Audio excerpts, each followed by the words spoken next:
उस रथ में बैठा हुआ जो उस रथ का स्वामी है वही आत्मा है।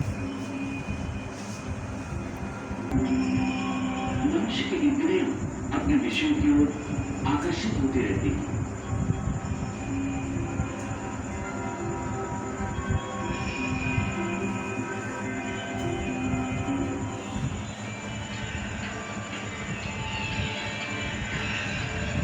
और उसका मन इंद्रियों को उनके विषयों की ओर ही दौड़ाता रहता है।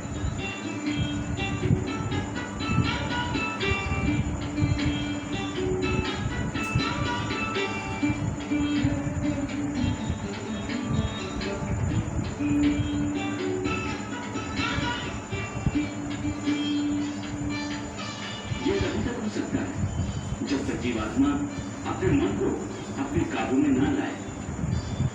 जब तक मन काबू में नहीं आएगा वो इंद्रियों को उनके विषयों की ओर ही दौड़ाता रहेगा। विषय उनको बुलाते हैं, इंद्रियां उनकी तरफ भागती हैं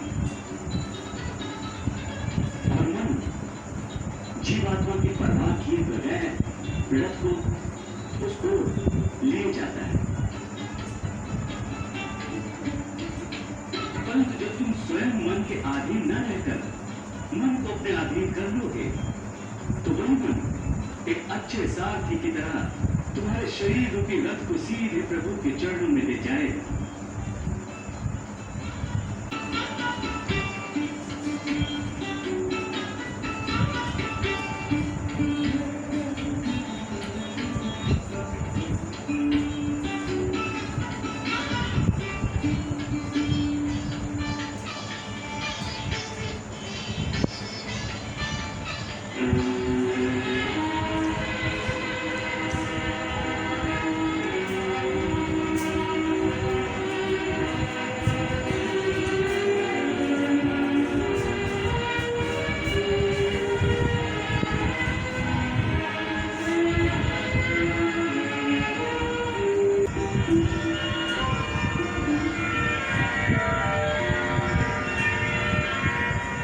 इसीलिए मैंने कहा था कि मनेव मनुष्याणाम कारण बंधन मोक्षेव, अर्थात यदि मन तुम्हारा स्वामी है और तुम उसके अधीन हो तो वो तुम्हें माया के बंधन में जकड़ता रहेगा। और जब तुम मन पर काबू पा लोगे और उसके स्वामी हो जाओगे तो वही मन तुम्हें मोक्ष के द्वार तक ले जाएगा।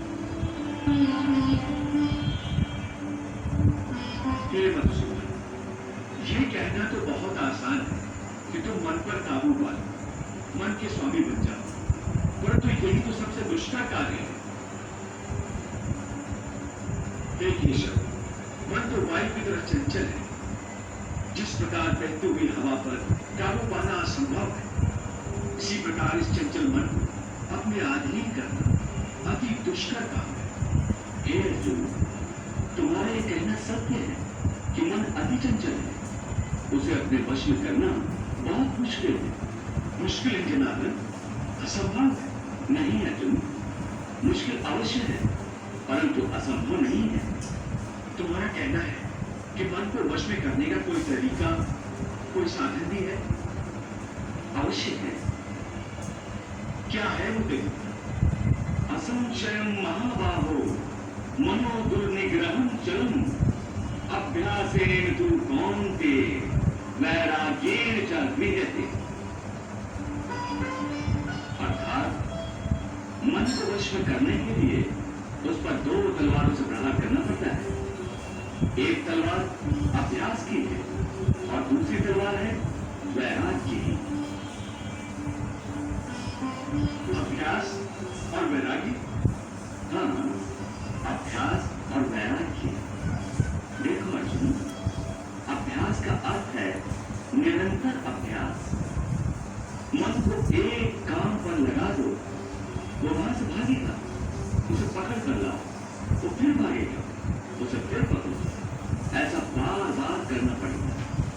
जैसे घोड़े का नवजात शिशु एक क्षण के लिए स्थिर नहीं रहता, क्षण क्षण में इधर उधर बदलता रहता है।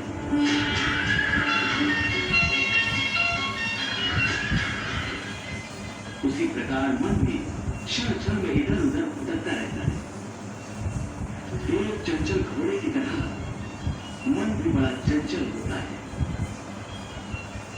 और ऐसे चंचल मन को काबू करना उतना ही कठिन है जैसे किसी मुंहजोर घोड़े को काबू करना। ऐसे घोड़े को काबू करने के लिए सवार जितना जोर लगाता है, घोड़ा उतना ही विरोध करता है और बार बार सवार को ही गिरा देता है। परंतु यदि सवार दृढ़ संकल्प हो तो अंत में वो सर्कस घोड़े पर सवार हो जाता है। बस फिर वही घोड़ा सवार के इशारे पर चलता है।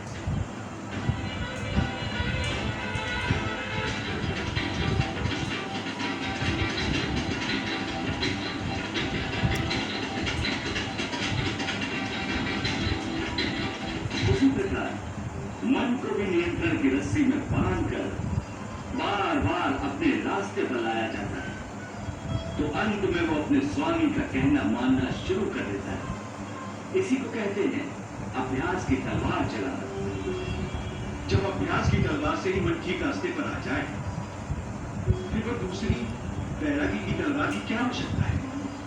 उसकी आवश्यकता इसलिए है कि एक बार ठीक रास्ते पर आ जाने के बाद मन फिर से उल्टे रास्ते पर न चला जाए, क्योंकि उल्टे रास्ते पर इंद्रियों के विषय उसे सदा ही आकर्षित करते रहेंगे।